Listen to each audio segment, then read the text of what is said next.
ब्रह्मा पुराण। श्री विष्णु में भक्ति होने का कर्म और कली कर्म का निरूपम।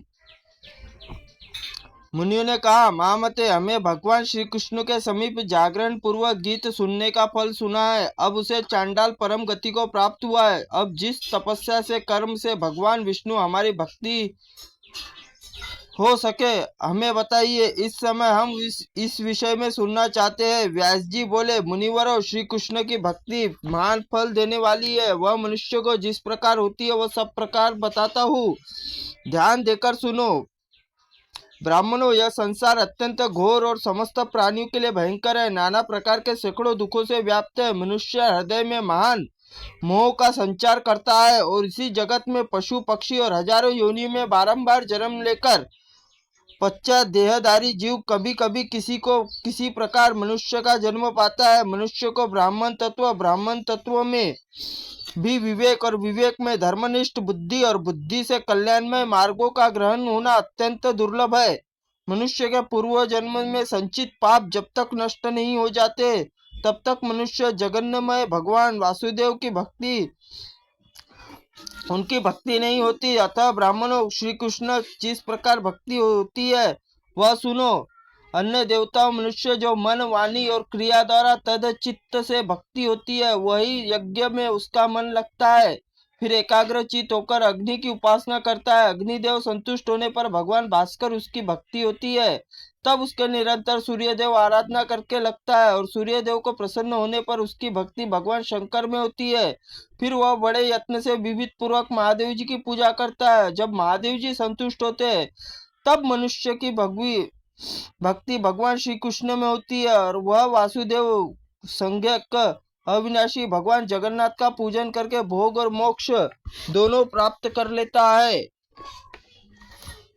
मुनि ने पूछा, महामुने, संसार में जो अवैष्णव मनुष्य देखे जाते हैं, श्री विष्णु पूजन क्यों नहीं करते? इसका कारण बताइए।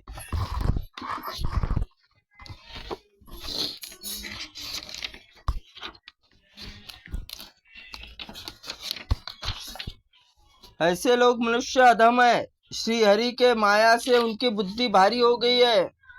ब्राह्मणों, श्री हरि को न पाकर नीच गति में जाते हैं। भगवान की माया बड़ी ही गूढ़ है। देवताओं असुरों के लिए भी उनका ज्ञान होना कठिन है। वह मनुष्य के हृदय में महान मोह का संचार करती है। जिन्होंने मन को वश में नहीं किया है, ऐसे लोगों के लिए उस माया को पार करना बहुत कठिन है। मुनियों ने कहा, महर्षि, अब आपसे जगत के संहार की कथा सुनना चाहते हैं। कल्प के अंत में महाप्रलय होता है, उसका वर्णन कीजिए। व्यास जी बोले, मुनिवर, कल्प के अंत में प्राकृतिक प्रलय में जगत संहार होगा और उसका वर्णन सुनो। सतयुग, त्रेता, द्वापर और कली के ये 4 युग बताए गए हैं, जो देवताओं के 12,000 दिव्य वर्षों के समाप्त होते हैं।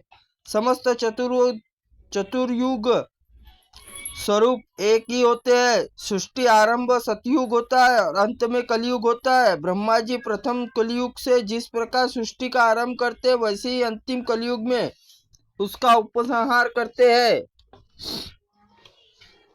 मुनियों ने कहा, भगवान कली के स्वरूप का विस्तार वर्णन कीजिए, जिसमें 4 चरणों में भगवान धर्म खंडित हो जाते हैं। व्यास जी बोले, निष्पाक मुनियो, तुम जो मुझसे कली का स्वरूप पूछते हो वह मुझे बहुत बड़ा और तथापि संक्षेप में बताता हूँ, सुनो। कलयुग में मनुष्य वर्ण आश्रम संबंधी आचार प्रवृत्ति नहीं होंगी।